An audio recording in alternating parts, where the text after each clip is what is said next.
Have you ever noticed how some stories just refuse to die? They echo through history, popping up in cultures that were worlds apart. Well, today we're going to dive deep into one of the most powerful and persistent of them all, the story of the miraculous birth. And it really is a puzzle, isn't it? From ancient Egypt and Greece all the way to India, you see this same basic story again and again, a special child born under impossible circumstances. So what's going on? Is it just some wild coincidence, or is there something much, much deeper at play? That's the mystery we're going to unpack together. And what's wild is that the miraculous birth story doesn't travel alone. It's part of this whole family of themes that just keep recurring. Stories about a great flood that wipes the slate clean, a hero who goes to the underworld and comes back changed, or divine laws handed down from a mountaintop. These ideas, these narrative blueprints, are just everywhere in the ancient world. So that brings us to the big question. Why? Why these stories? What gives them this incredible staying power while thousands of others just fade away? Well, the answer might have less to do with what the stories say and a lot more to do with what they do. Okay, so you've basically got two ways of looking at this. On one hand, you could say this pattern is evidence of some universal, divine truth trying to break through into human history.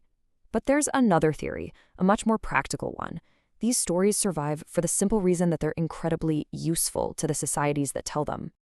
And this quote right here, it just cuts right to the heart of that second argument. It completely flips the script. The reason these stories feel universal isn't necessarily because they're transcendent or divinely inspired, but because they are just really, really good at solving common human problems. And this gets us to this key concept of a cultural tool.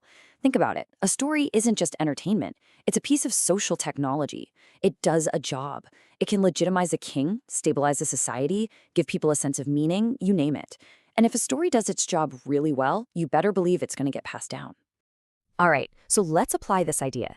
Let's take our main example, the miraculous birth, and see how it works as a cultural tool, specifically as a tool for establishing authority. We're going to start by looking at the blueprint that was around for centuries, long before Christianity entered the scene. I mean, the ancient world was absolutely swimming in these stories. You go to Egypt and you have Horus, magically conceived from his dead and reassembled father Osiris. Over in Greece, heroes like Heracles and Perseus are literally the sons of gods and mortal women. In India, Krishna's birth is this massive cosmic event. This wasn't some rare idea. It was a well-established go-to narrative. And this is the absolute key to understanding them. These ancient stories, they were never actually about biology or reproduction. Not really. Their primary job was to explain power, to explain authority. They were potent political statements dressed up as mythology. So how does it work so well?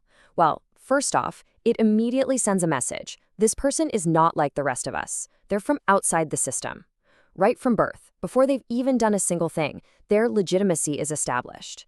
And maybe most importantly, it puts their origin story beyond question.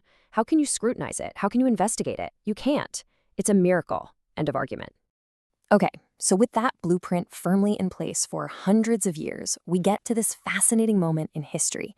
The early Christian story appears, and it has a very similar problem to solve. How do you establish the unique, unquestionable authority of its central figure? Well, you reach for a tool that you know already works. You have to remember, this news story wasn't showing up in a vacuum. The cultural air was thick with these tales of God-born heroes. So the Christian narrative used the same fundamental tool for the exact same fundamental reason, to shout from the rooftops, this life is different, this one matters more. But here's the brilliant part.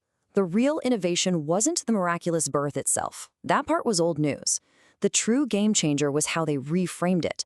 They took this ancient piece of narrative technology and adapted it to a completely new moral and theological system. And this table just lays it out so clearly. Look at the pre-Christian myths, especially the Greek ones.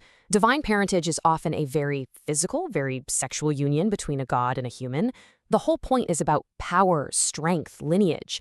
Now look at the Christian column. The story is completely desexualized. It becomes non-physical. And the moral focus shifts dramatically, from power and destiny to purity, abstinence, and obedience. The shared function at the bottom, it's identical. Establish unique authority. But the moral universe couldn't be more different. So when you zoom out, you start to see this bigger mechanism at play, which we can call recycling the sacred. It suggests that these timeless, eternal stories aren't just born fully formed. They're made, they're inherited, they're tinkered with, and they're repurposed for a new age. And you can almost break it down into a 3-step formula. Step 1.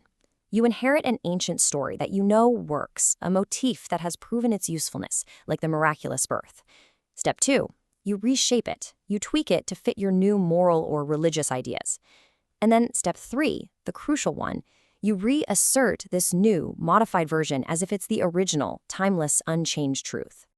And here's the thing that might seem a little backwards at first. You'd think that changing a story would dilute it, would weaken it. But the argument here is the exact opposite. This process of recycling and adapting is precisely what gives these stories their incredible durability. It's what keeps them strong and relevant across the centuries. Now, it's really important to be clear here. The point of this whole analysis isn't to debunk these stories or to prove them right or wrong. The goal is simply to peek under the hood, to try and understand the incredible cultural machinery that has kept these narratives so powerful for so long. At the end of the day, this is the big takeaway. When we find a story that has survived for thousands of years, we shouldn't just write it off as a historical accident or a quirky myth. We should see it for what it is, a solution. A time-tested, powerfully elegant solution to a deep and recurring human problem. And that kind of leaves us with one last question to chew on, doesn't it? If the great sacred stories of the past were powerful solutions for the problems of their time, problems of authority and meaning and social order, what about the dominant stories of our time? What are our big stories, and what fundamental problems are they working so hard to solve for us right now? Something to think about.